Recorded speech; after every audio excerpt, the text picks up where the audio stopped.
Jones. Everyone does. Thank you, Kathleen. Thank you, Lisa, for being here.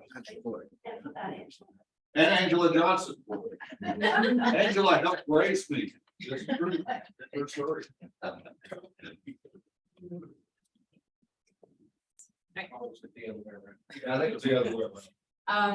thank you for having me here today. My voice doesn't always carry very well, so I'll try to remember to speak up. But thank you for braving the heat and stay hydrated, please. Yes, my name is Regina Budet. I'm an occupational therapist and my specialty area is in low vision. I started my low vision occupational therapy practice, Empower Occupational Therapy, last year, which I'll talk a little bit more here in a moment.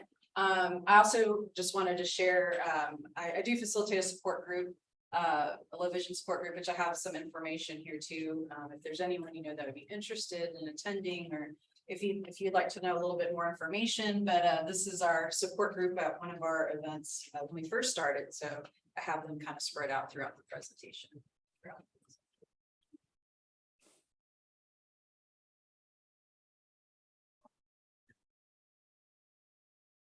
So for today, these are the things I just wanted to make sure that I covered with you today.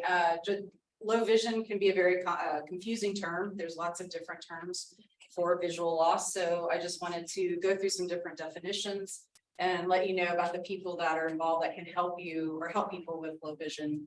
Understanding a little bit of the risk factors that can lead to having low vision, some signs of vision changes to look out for, and what can be done to reduce your vision loss risk or progression, kind of slow that down a little bit. And then also just kind of talk a little bit about some of the modifications that we can do in the home and just other tech tips and strategies. I did bring a few kind of I won't say toys, but tools here to show you, just so you kind of get an idea of things that maybe you haven't seen before that are out there that can help. And there's so much more. So also once we get into all of this, it can be very overwhelming. So please, I'm your resource. Please let me know if you have any questions about any of that. I'd love to close out.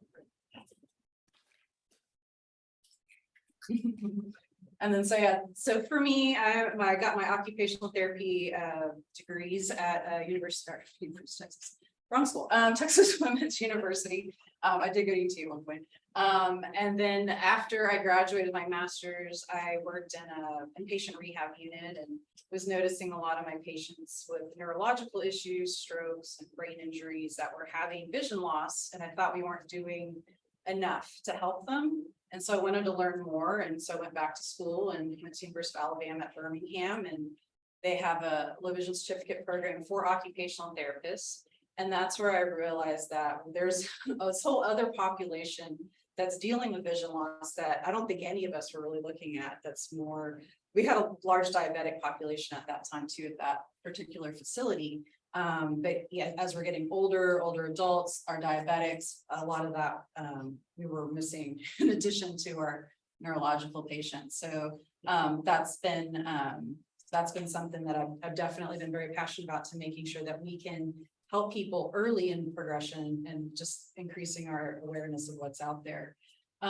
So started working more in low vision. I've kind of had my hand in both since I've been in OT, but did more in starting in 2015. And in that same facility, working in our inpatient rehab and seeing our diabetics who were getting amputations and all sorts of things, also strokes because they're diabetes. And then also working in an outpatient vision clinic where I was working with people who were walking around, working, driving, and then within a matter of months of their diagnosis that they had diabetes, were losing like significant vision where they couldn't work. I'm talking about a matter of months. Like, this was really quick, and it's a huge adjustment. And it was so overwhelming. And that's kind of my goals. I don't want anybody to have to deal with that.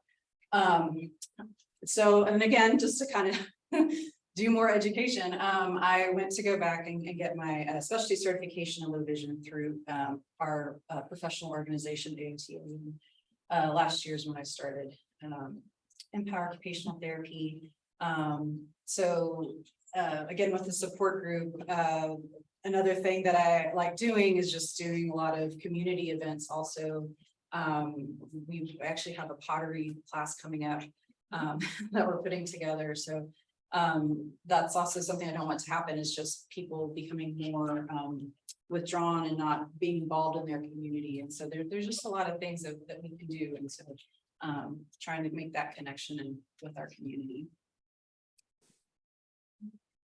So defining our vision loss. That's all that's here.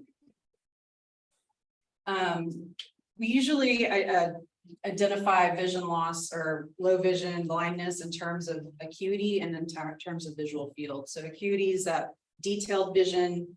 You've probably heard of 20/20, 2200, maybe some of those numbers sound familiar. And that's usually what they're looking at, but that's not the only, that really doesn't explain, but it's just an easy way to classify things. So vision impairment is just kind of a general catch-all for anybody who's kind of affected with some loss of vision. And then we measure it by the better seeing eye, for distance and for near vision. So looking out ahead, like if you're driving or reading a book is up close. And then we'll have them in categories: mild, moderate, severe, and profound, which kind of captures that spectrum. And then with low vision, it's even with surgery, with glasses, there's still amount of visual vision that we can't correct for. So there's still a deficit there. So yeah, those glasses are never going to get you back to 20/20. And usually if we're looking at acuity, this starts around 20/70. But it can also include if you have a visual field limitation of 20 degrees. So to give you an idea of what that's like, if you put your hand in front of you like this, your hand is about 5 degrees. So that's 10 degrees, that's 20 degrees. So someone who can only see this amount of field, that they're also considered low vision also. But even within that, there's a wide degree of visual function. There's so sometimes with recommendations, it makes it hard because there's so much variability. And then with blindness, legal blindness is really just a legal term. So that's what qualifies you for services, for disability, for services through the state, like Texas Workforce Commission, which I can talk a little bit about later. But that's just that, it's just more of a legal term. It really doesn't say anything about your function. So I think it's hard to tell in here because where the camera is, but it has a little eye chart, the big eye chart that we're all familiar with. So if you're having trouble seeing that big E, which we all probably have that memorized by now, that's 2200. So that's how we know that that's what's difficult. But actually, because the newer eye charts and even low vision charts, to give you an idea, this eye chart starts at 20/1000. 2200 is over here. So there's a whole amount that can get measured that's probably not measured at a traditional eye doctor's office. But going to 2200 on that little chart over there, the difference between the first letter and then the next two letters is 2100. So you could see 2100 and maybe not see 2200, have that difficulty, but because there's those few lines missing, you would still qualify as legal blindness because on that eye chart, it doesn't measure this specific. So that's a little bit of a gray area, but generally it's 2200. And then going further with blindness, we usually talk about hand motion, light perception, or no light perception, and that's how we grade that. But again, if you're going to a regular eye doctor, they might not have the low vision tools that we use to get a more specific acuity. So there still might be a little bit more that you can see. So other things that can affect your visual function are things like contrast sensitivity, which that's why I have this, because most people haven't seen charts like these. So this is just one that I usually use. It's called a Leah chart. So each part, it gets lighter and lighter and lighter, a little harder to see. And so this is how we can tell what your contrast sensitivity function is. And this probably tells us more about function than the number does. So this is really important for safety, like being able to see steps, being able to see water spilled on the floor. Maybe like here, the shadows kind of limit maybe where you see, how you can tell how deep the stairs are. So that's that can be affected, and also color as well. Colors may seem faded, reds might seem like oranges or pinks, dark colors are usually harder. Even lighter colors can be difficult, light yellows can look like whites. So where that becomes important is thinking about, again, safety, things like, is there mold on your bread? Can you tell if you have a bruise on your foot? Things like that. So that's where that color and contrast can be really important. Also, glare and light sensitivity. So even just looking at that picture at the end, I'm like, oh, my eyes, my sunglasses. The light's just like right on her face. And there are different types of glare. So we tend to use different sunglasses. And just depending on what your needs are, there's many different shades. So going darker is not always better, because then we block the light coming in and everything's dark and we have the contrast problem. So I have a couple examples of some other tints that we might use. There's a light yellow color, which can help with some of the glare, and then more of an amber color. But there's lots of different colors that we can use for that. So these are also things that we are not going to be looked at in a routine eye exam, but we do usually look at these things in a low vision exam. And so I'm not going to get too specific with the eye, but I just want to think of it like a camera. And I'm really happy because y'all know what cameras do. If I talk to people my kids' age, they just need a phone. But the quality of the image that comes into the camera, will affect the picture going out. So say the lens has a smudge on it, like we have a smudge on our lens here, we're not going to get a great picture. The light comes in and gets interpreted here on the retina. We take that flash like we do in our camera.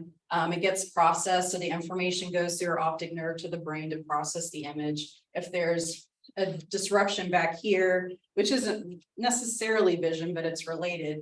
Like you could have a really great picture here, but there's a problem in the processing part, you're still not going to know how to interpret your image. So yeah, there's lots of different things that can come on. And once we get a little bit to the conditions, some of this will also make sense. But the retina here, especially with low vision conditions, different issues can happen there with things like macular degeneration or diabetes. These blood vessels can get really fragile and rupture, and you have bleeding that's in the eye. And then they'll start to form new blood vessels, and those aren't very strong and will also rupture. So that becomes a problem. Sometimes the retina detaches off the back. So you have to have a procedure to get that put back on. Sometimes they'll put another fluid in there to get that pressure on. Our cataracts, our lens gets more yellow and just really cloudy. So we get that replaced. So, and we'll talk a little more about that too. So as far as our most common low vision conditions in the United States, we have macular degeneration is probably the most common. And then we have diabetic retinopathy and glaucoma. So cataracts typically, because we can have surgery and it can be corrected, it's not always considered a low vision condition, but it can also happen with, all these can kind of happen with each other. So you could have diabetic retinopathy and cataracts. And sometimes because of, if your condition is very fragile, they may not do the procedure because the benefits don't outweigh the risks. So sometimes this will exist with the other conditions. And then there's other causes. There's so many different eye conditions, just some congenital eye, ocular disease, different retinal dystrophies, and then brain injury, stroke. So all those can lead to vision loss. So I kind of split these up into like central and visual and peripheral field loss. So these will be conditions like macular degeneration is going to affect your center vision. This is a very popular picture on the internet. So you may have seen these before. It's these two little boys. And so this is going to affect your cone cells, which tell your color and detail. So you're going to have difficulty, if this is affected, you're going to have difficulty with your detail, being able to identify things, sometimes glare, can have difficulty with contrast. I hear this a lot, that it's difficult to see people's faces and tell people's expressions. Can't tell who someone is from far away. That's always a big one. Also reading, difficulty with reading is a big complaint that I hear. And so again, we measure this with acuity because it's that center vision, and that's our detail vision, which gets measured by acuity. But the thing with macular degeneration is it really just affects that macula. On that other slide, but it's the small little part that's in your retina that has that really dense concentration of those cone cells. It's really only going to affect that. It's not going to affect the peripheral. So even though that peripheral vision is not great vision, you'll still have it. So you'll be able to see like movement, some color, shapes, things like that. So you'll never be like completely blind for macular degeneration. And then these are more the conditions that are going to affect more of that peripheral. So this is going to be like glaucoma, or there's a condition called retinitis pigmentosa that has progressive field loss, which can, both can lead to blindness, complete blindness.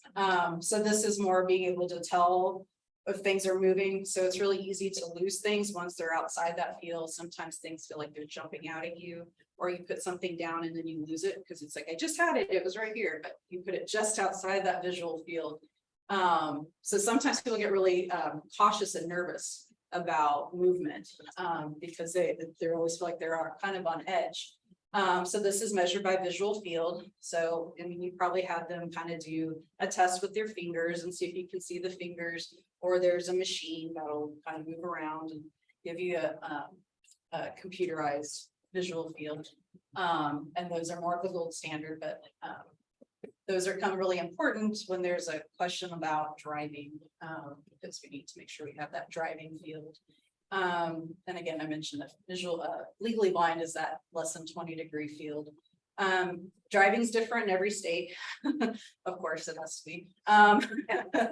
But for Texas, and it's not explicitly stated in the driving requirements, of course, but they want you to have 140 degrees of horizontal continuous field. So they're not even looking at this field, they're just wanting continuous horizontal field to be legal to drive in the state of Texas. So, and then some of these conditions, they can be progressively move progressively inward, like glaucoma and retinitis pigmentosa. And then we have some that are kind of mixed, and this could be multiple conditions together, or even diabetic retinopathy, and sometimes glaucoma too, where it's kind of this Swiss cheese effect. I always think of it like paint being like splattered on a wall, and it's kind of like, you know, interrupting all of what you're trying to see here. So it affects people different ways. So it'll affect function differently. But a lot of times it'll affect visual field, detail, also being able to identify colors. Glare is usually a really big problem. And then changes here may not be noticeable until they progress pretty severely. So especially if you're at risk for certain conditions, like you do have diabetes, and you've had it for a long time, or it's been starting to get uncontrolled, that's why it's really important to make sure that you're getting the routine eye exam, so that way they can look to check that progression for you. Yeah, so sometimes these just aren't noticed till they progress quite a bit. So again, this is just kind of little review on our central field where we're looking at acuity, we have detail, color contrast sometimes, and then that near vision is going to be affected more. And then the other chart that I wanted to show you too, because this is one that you may not see in a regular office, and there's a lot of different types, is reading acuity. So this is a type of near acuity chart, because if you look at just a chart up close that has a number on it, you can probably get pretty small, but then because of where your deficit is, it may be hard to put those words and numbers and letters together. So getting a reading acuity can be really helpful too, because sometimes that's very different. Also lets us know what kind of magnification we might need. And our peripheral field, more of a mobility, safety concern, contrast and light sensitivity tend to be more common. And then this is also a group where magnification isn't necessarily better, because if you get too big, then you're getting outside the visual field they can use. So this is a chart that I found on a website called Sparrow, which does a lot of different low vision devices. And the ones, there's a lot of different statistics, but the ones I kind of wanted to focus on are the ones down here, where just the rates of these conditions is expected to increase pretty significantly up to 2050. So glaucoma 169%, 114% with macular degeneration. So just as we get older, those are going to increase. This one also is specifically more for people who don't have access, but I think it's also good to just think about, because sometimes we kind of let things slide a little bit. So if, again, like if you have diabetes, you have like high blood pressure, some of these other conditions that can affect your vision. There, 40% of adults who are at that high risk are not getting regular eye exams. And then there's 800 million adults who know they need glasses and then couldn't get them. So again, with the severity of vision loss, if we get it earlier, we can preserve that vision for longer, hopefully never get to that state. So again, we're just getting older. The last census data that we had, the age group 55 to 64 were actually the fastest growing in the country within that demographic, and the second fastest were 65 and above in the country. So there's more of us who are or might be having some of these issues. Just to make sure that we're getting access to those.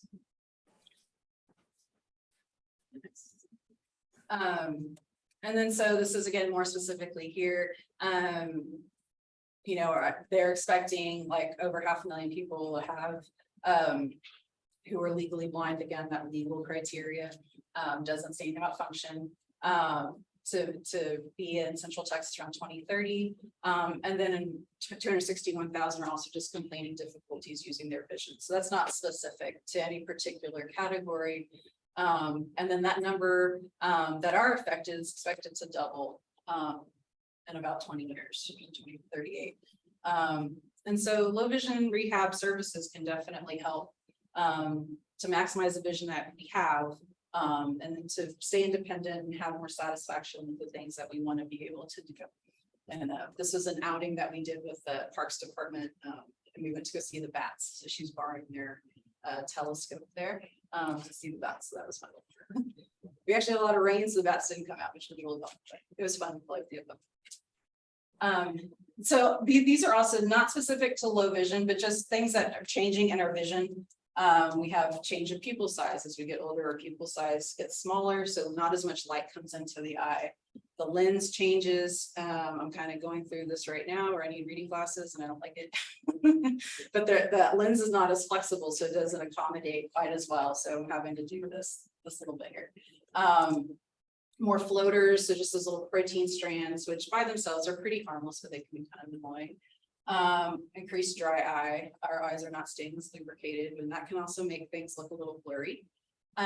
More sensitivity to glare. We need more light. And I would say that's more the quality of light than the quantity too, because sometimes, depending on the situation, too much is too much. The fat around our eyes tends to get a little smaller, so that our eyes sink in a little bit more, which means our field actually changes. Like we have structures that are kind of limiting our field just naturally. And then just our reduced visual intention. So even being able to read something and then remember what we're reading kind of changes a little bit. So things that we can do.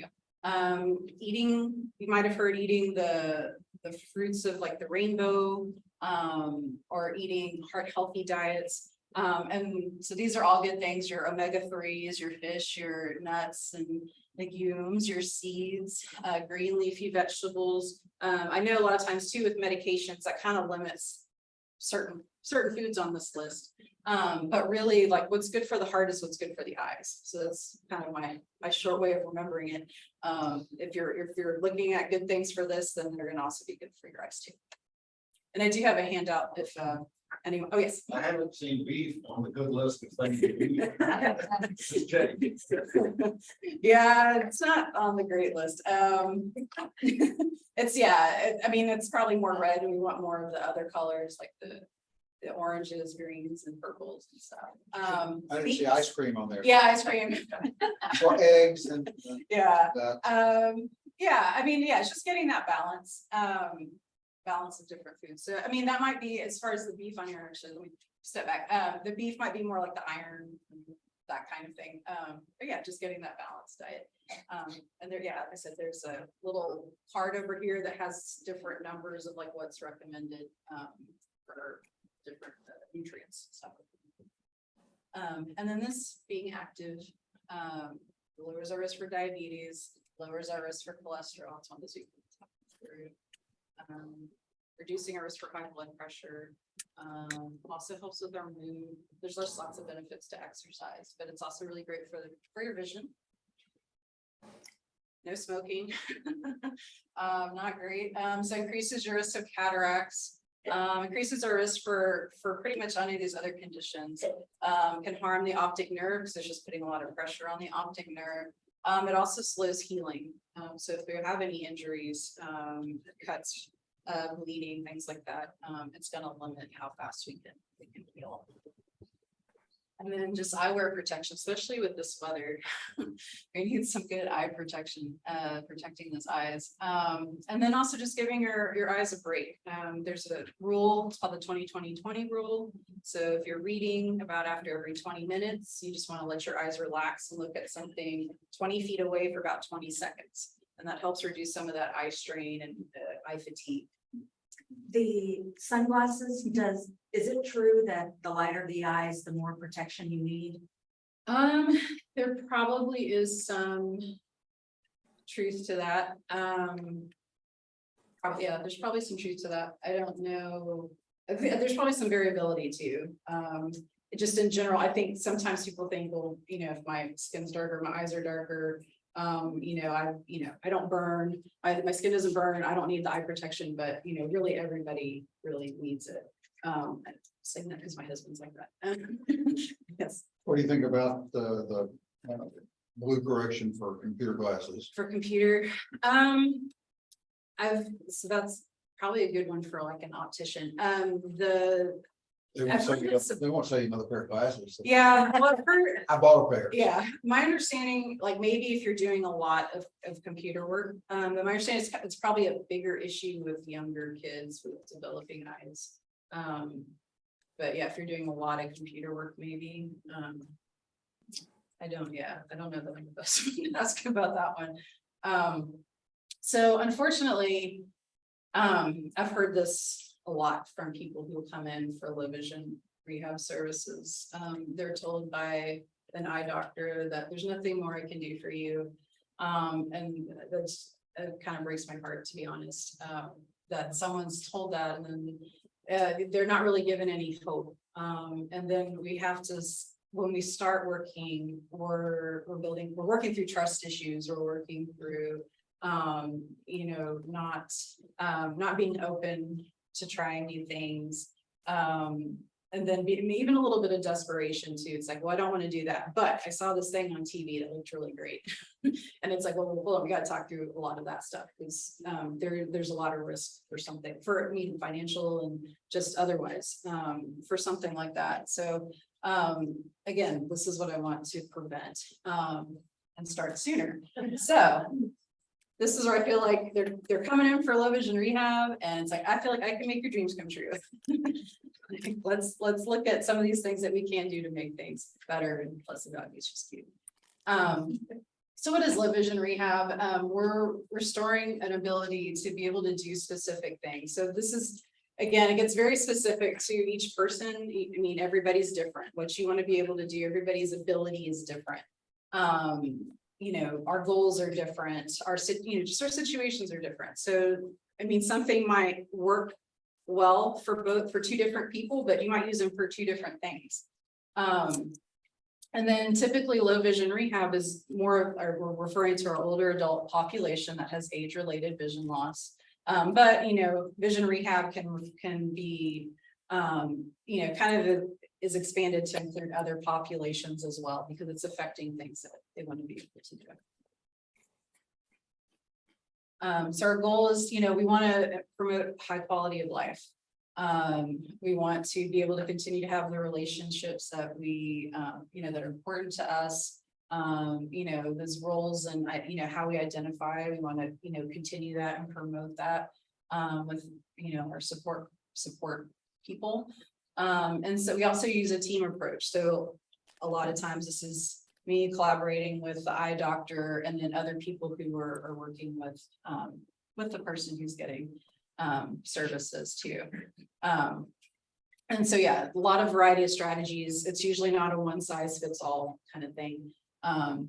It can change over time. And I think sometimes we're used to kind of this more medical model where if say you fall, break a leg, the bone is going to heal. And so we do learn tips and tricks and ways to do the things that we need to do, but at some point that bone heals. And, with our eyes, it's going to continue to change over time. So we kind of have to be able to adapt those strategies. We kind of have our toolbox of tips and things that we can use, and we kind of pull them out when we need them. So Hello. it's not a short. Okay. For OT, so we're focused on occupations. So an occupation is basically an everyday activity that's meaningful and purposeful to the person, and it can be in a different variety of contexts. So job is a type of occupation, but there's so many different occupations that we do. And so we're using those things as a tool in our rehab. And I had a nurse tell me this one time that we're giving people their life back, which I really like that perspective. So these are some other people that we work with. It's not it's not a full list. It can be your doctors, so your eye doctors, but then also other physicians. There's other rehab therapists, rehab teachers, orientation mobility specialists, teachers of the visually impaired, and low vision therapists. And these tend to be more in that it's like the VA, Texas workforce, school settings, where we find some of that. But orientation mobility is going to be the ones who show you how to use the cane, or if you need a guide dog, they'll be doing that kind of training. And then potentially a social worker to help connect you to all the different resources. Social worker has a question. Oh, yes. Are there more than one physician in Austin? Is there more than one who specializes in low vision? So yes, so there are, and I have their cards here.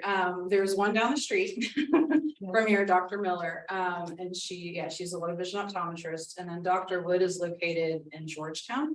I do have both their cards. And then I believe there's a new low vision physician that's going to start with Dr. Miller next month or the month after. So we'll have 3, which is nice.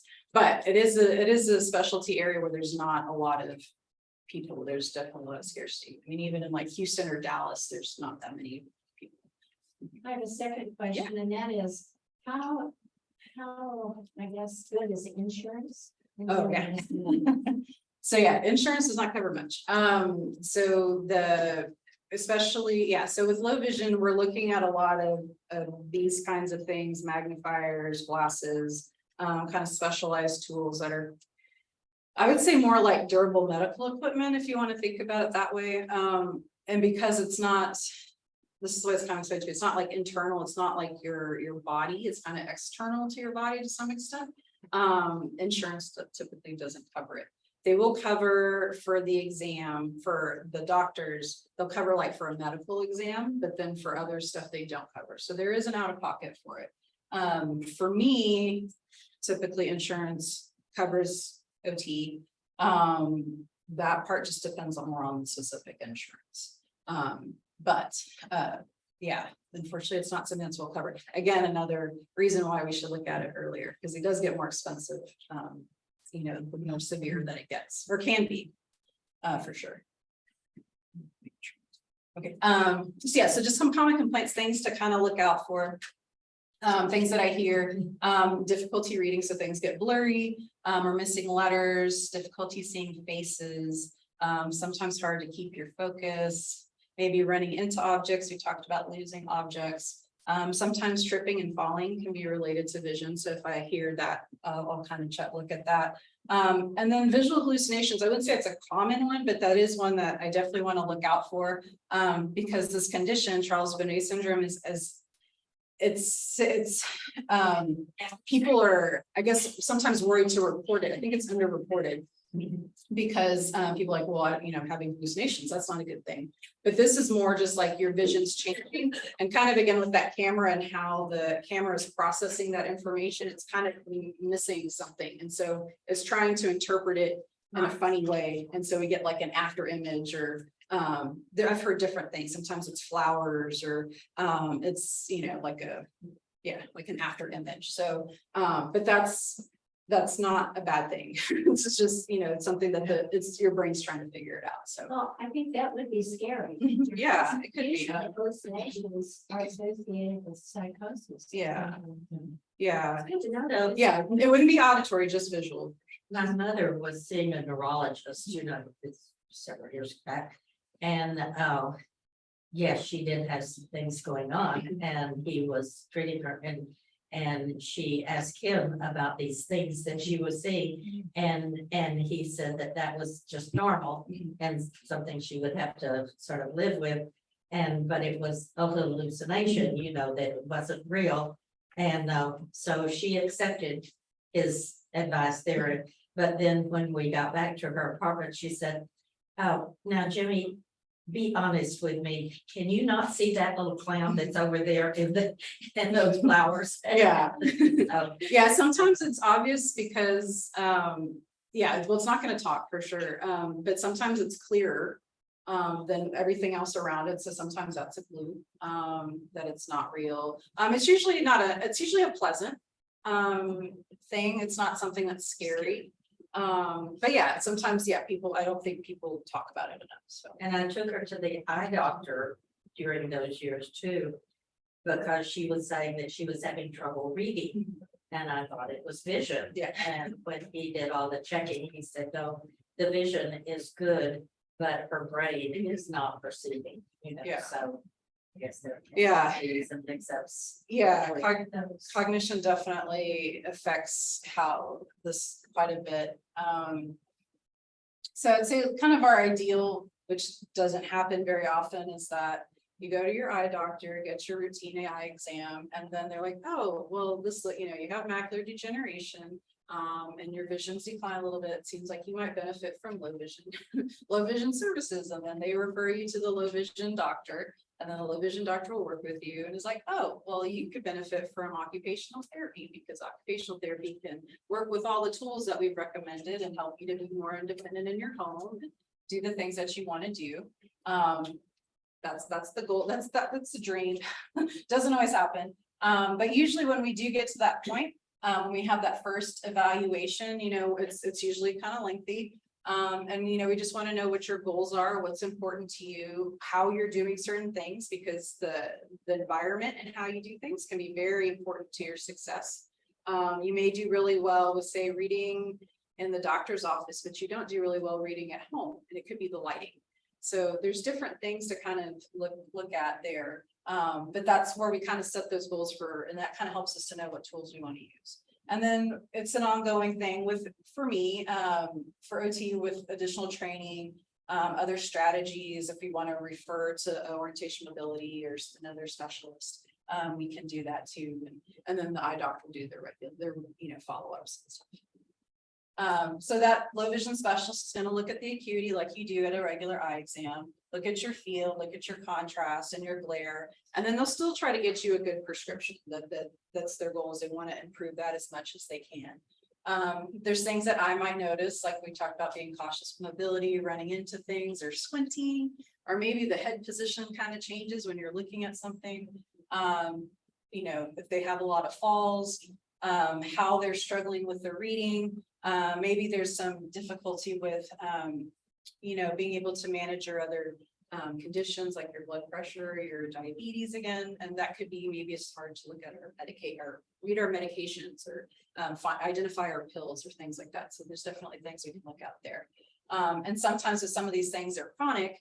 And so another doctor might say, well, they're not being compliant. Like we talked, this is what we recommended. They're not following through with it.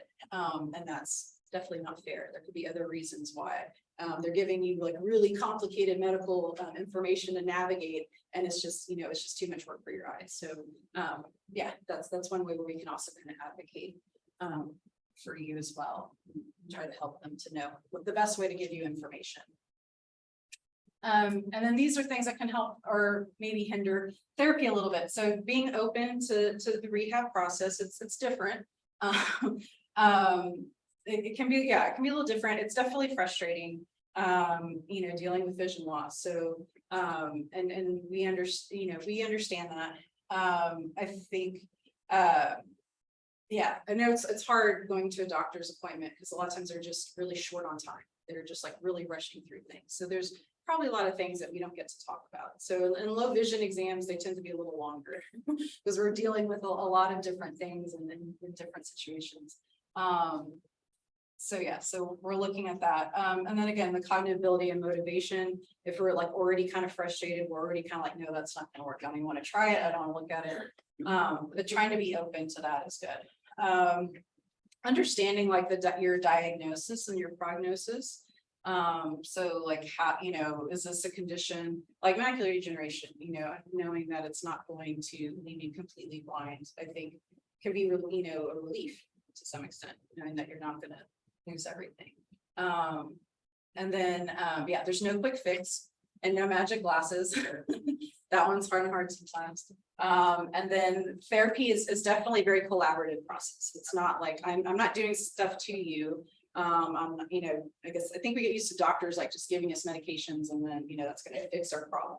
And so this is something where we definitely work together on these. And then sometimes we have unrealistic expectations. And I think that kind of stems again from there's nothing more I can do for you conversation that kind of just sets like a bad start. So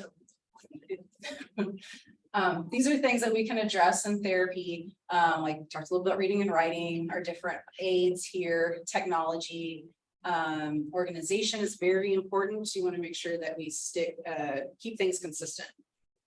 Lighting, I like to do a lot of education with the support system as well as if I can, so that way they can help with carrying over any of the strategies that we're talking about. And then, coping strategies and support, because this can be a lot. And then lighting. So I think one thing that we don't think about is just as we get older, our eyes need more light. So our demand for light increases by 10% each decade. So the amount of light that you need at 60 is like twice as much as what you needed at 20. And that just continues to change. And re-emphasize that to everybody in the room, particularly my wife. We need more light, yes. More light. Yeah, more light. More light is good, especially. So, and I would say too, like if we're reading, more light is better closer to what you're reading than overhead. So you don't necessarily need to add more overhead light, but add more light. So, if you're doing something that requires a lot of detail, like reading or artwork or paying your bills or something like that.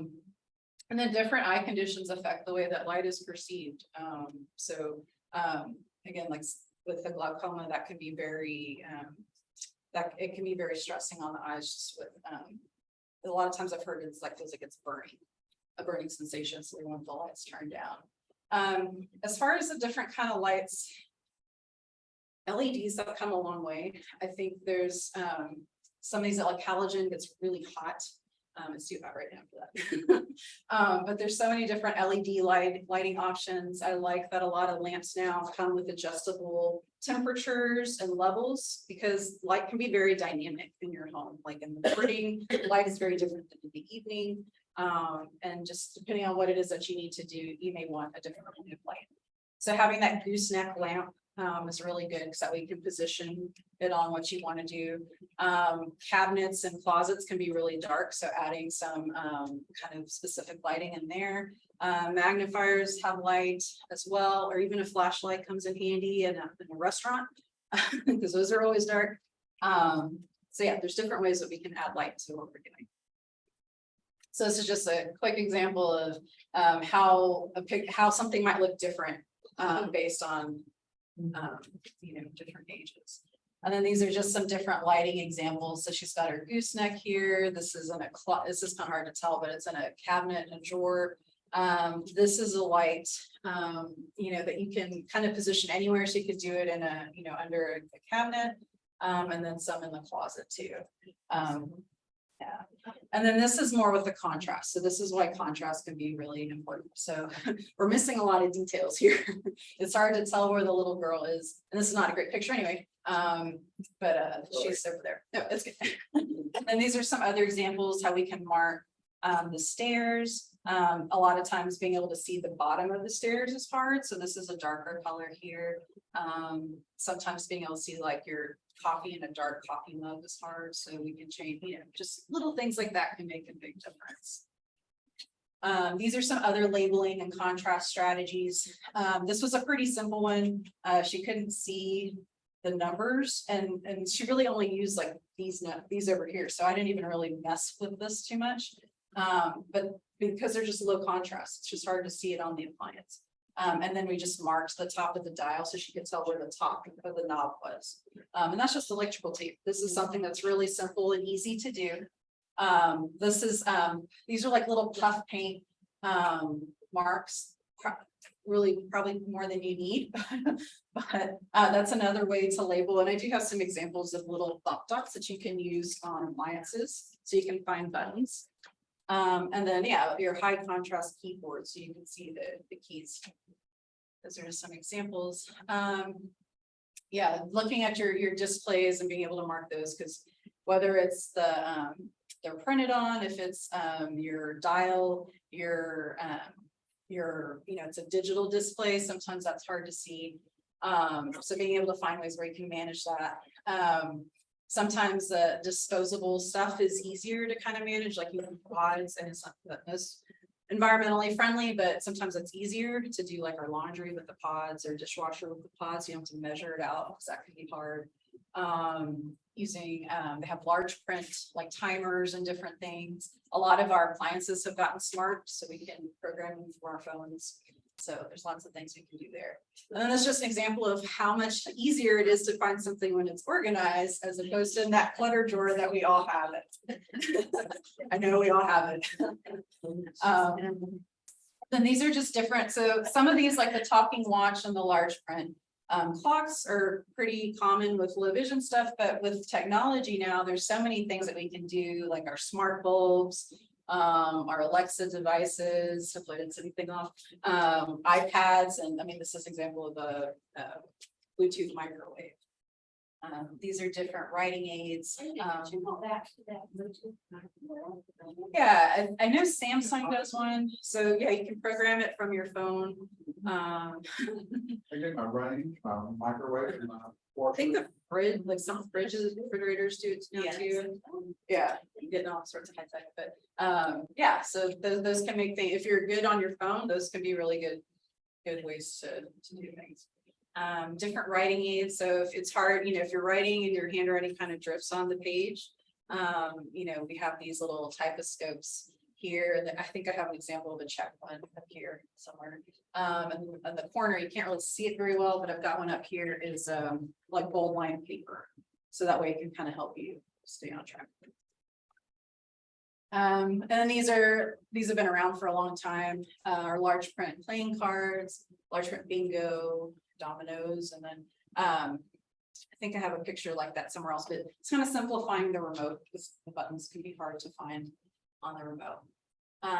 So I always think of safety with medications, making sure that, you know, we're able to read them. If we're using pill boxes, how they're organized, keeping things. I hear a lot too, like if I drop a pill, I can't find it when it's on the floor.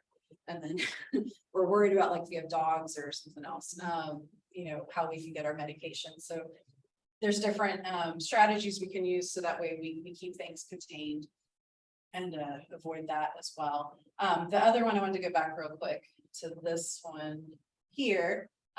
So this is actually something that's free. It's available. This particular brand is Script Talk is available through HEB pharmacies.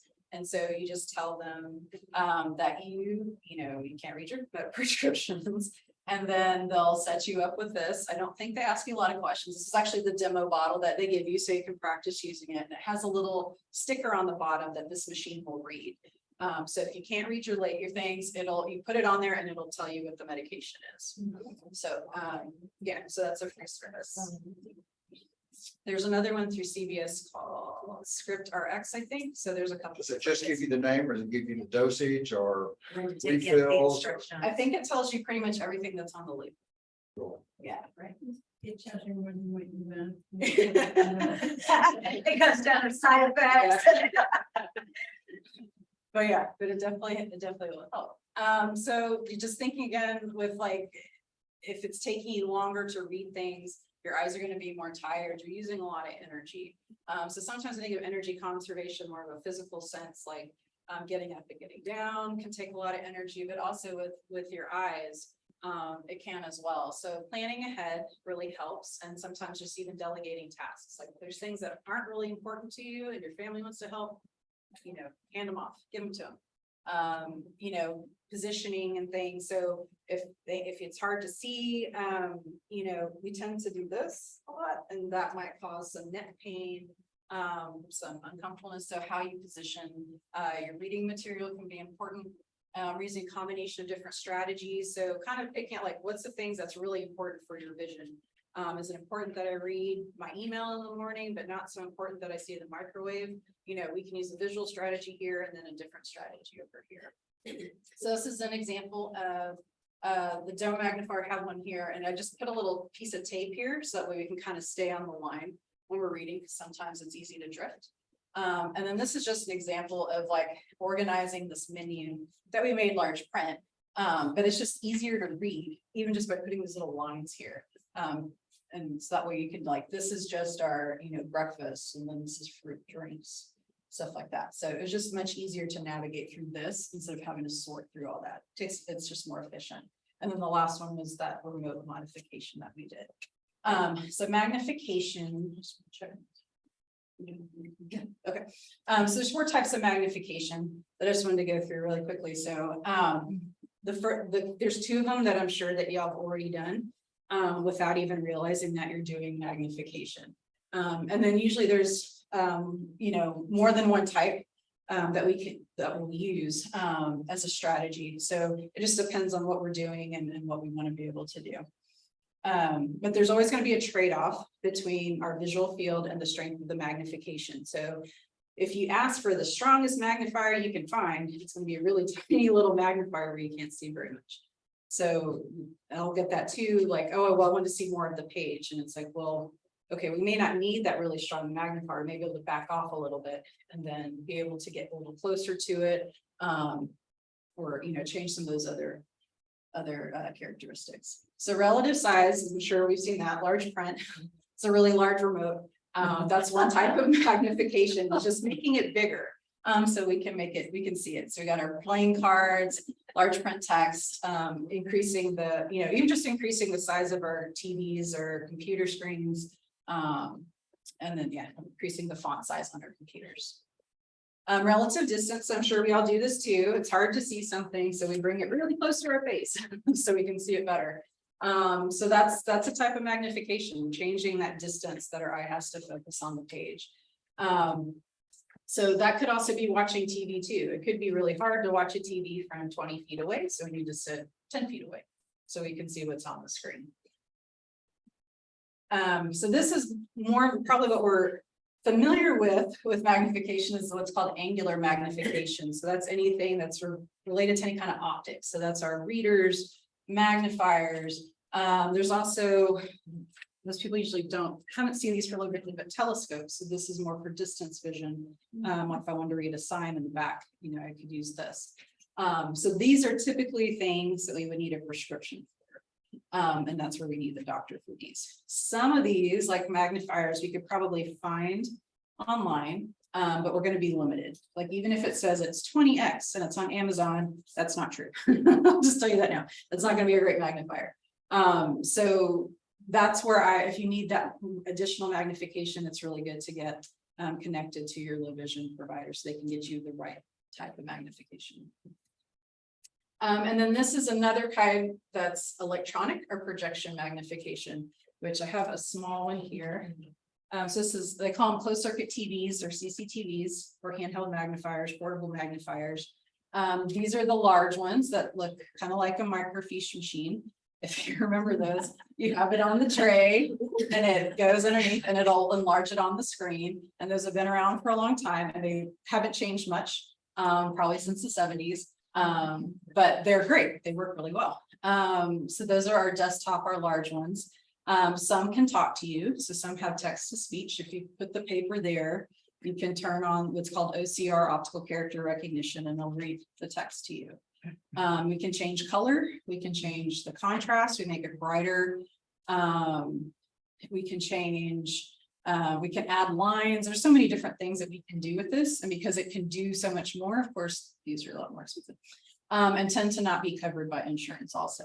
But they're very handy.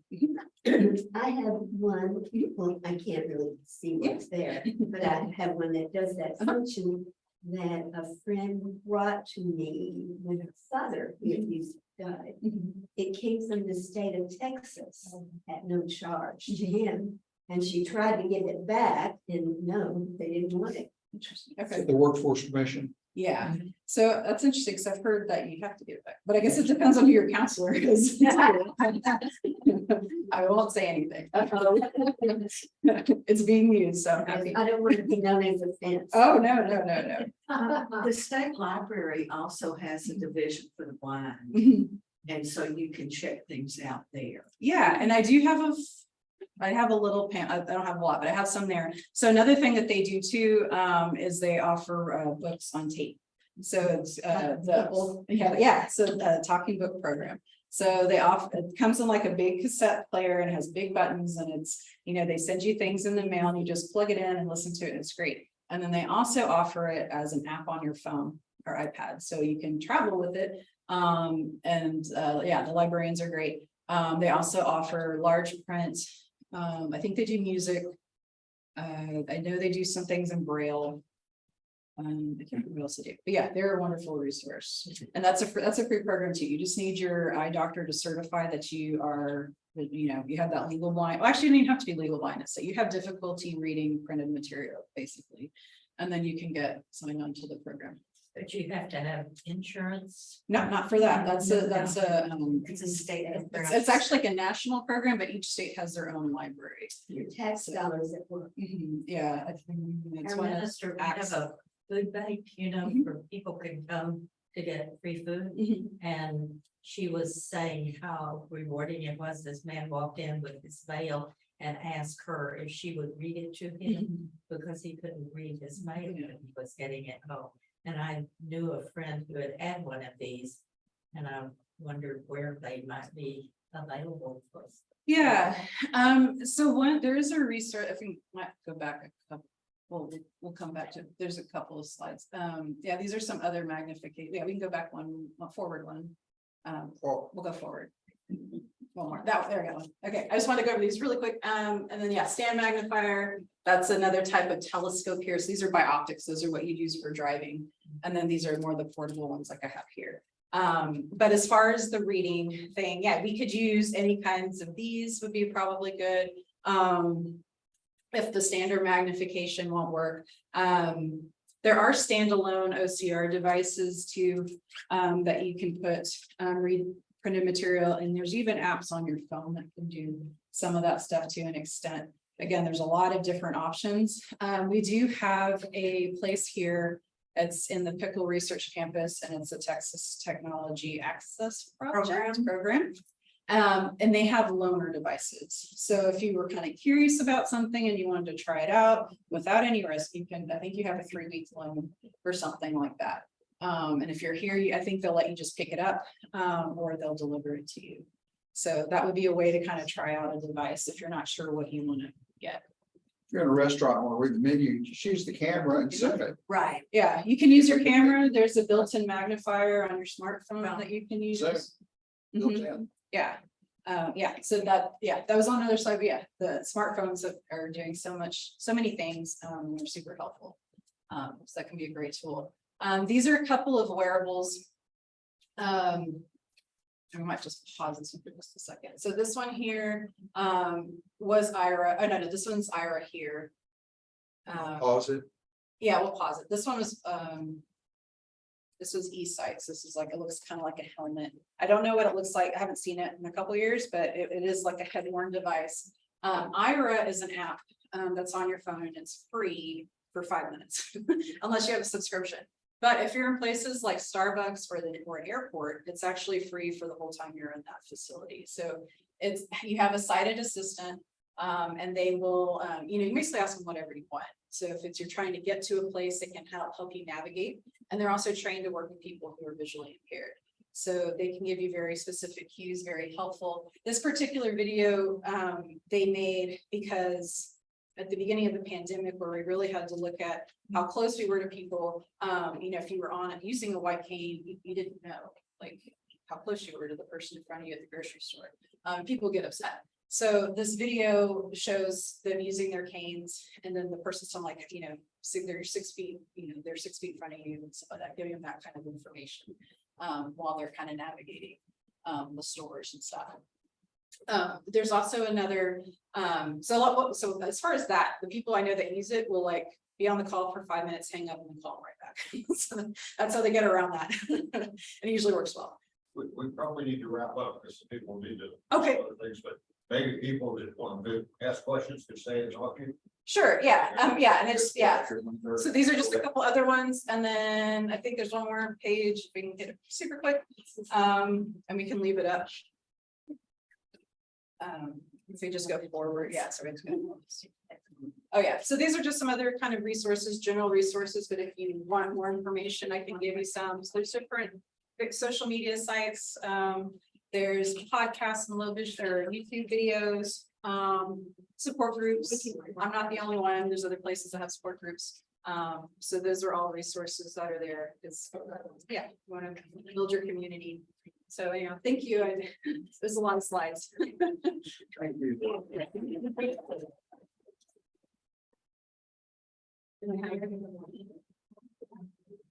Yeah, other brochures and